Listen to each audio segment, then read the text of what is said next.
ফুচকা আমার এত পছন্দ যে দেখো বাসায় বল ভরে বানিয়ে খেয়ে ফেললাম। তো দেখো কীরকম করে আমি ফুচকাগুলো বানিয়েছিলাম অবশ্যই তোমাদের সাথে শেয়ার করব। প্রথমে আমি ফুচকাগুলো ভেজে নিচ্ছিলাম, এগুলো বাজার থেকে কিনে নিয়ে এসেছিলাম ফুচকাগুলো।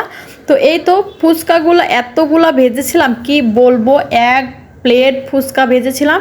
আর ফুচকা শুধু ভাজলেই তো হবে না, এখানে ডাউলটা রেডি করে নিয়েছি। আর এই দিকে দেখুন এখানে মিষ্টি কুমড়ার শাক, এই শাকটা খেতে কিন্তু অনেক মজা। তো আমরা 2 দিন খেয়েছি, অনেক টেস্ট লেগেছে। তারপরে ফুচকা বানানোর জন্য এখানে শসা ছিল, ধনের পাতা ছিল, আর এটা হলো টক জলপাই যেটা আমরা আচার করে খাবো।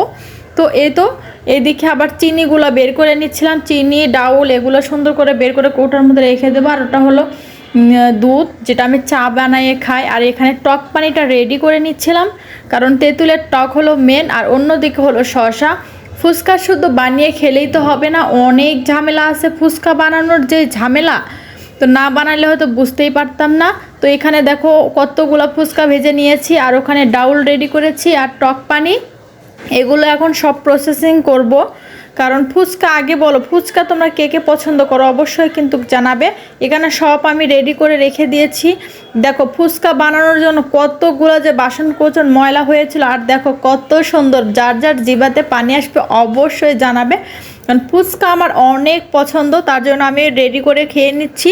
আর যেহেতু এখন শীত শীত ভাব, তো বাসায় এরকম সুন্দর সুন্দর করে ফুচকা যদি বানাই খায় আর কি লাগে। এখানে মরিচগুলো টক পানির মধ্যে দিয়ে দিব, কারণ শুকনা মরিচ দিলে এটা কিন্তু টক পানিটার স্বাদ অনেক মজা হয়। এখানে কাঁচা মরিচও অ্যাড করেছি, ধনিয়া পাতা অ্যাড করেছি। দেখো টকটা কত সুন্দর হয়েছে, খেতেও কিন্তু ভীষণ টেস্ট হয়েছিল টক পানি। তো এই তো এখন আমি ডাউলটা রেডি করে নিব। এখানে শসা, ধনিয়া পাতা, তারপরে পেঁয়াজ মরিচ দিয়ে দিয়েছি, দিয়ে এখন এটা মাখাবো। কারণ এই ডাউলটা অনেক টেস্ট হতে হবে, তাহলে ফুচকা খেতেও মজা হবে। তো দেখো এখানে আমি কতগুলা ডাউল নিয়ে নিয়েছি।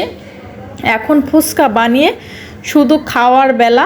তো তোমরা কে কে বাসায় ফুচকা বানিয়ে খাও অবশ্যই কিন্তু জানাবে। আর টক পানি দেখো জিভাতে আমার এখনই পানি আবার চলে এসেছে, কারণ ফুচকা আমার এত পছন্দ। ফুচকা চটপটি এগুলো আমার সব সময় পছন্দ, আর ঝালমুড়ি তো অসাধারণ পছন্দ। তো এই তো আমি এখন খাওয়া শুরু করে দিয়েছি, কারণ ফুচকা যেহেতু বানাইছি আমি তো আগেই খাবো।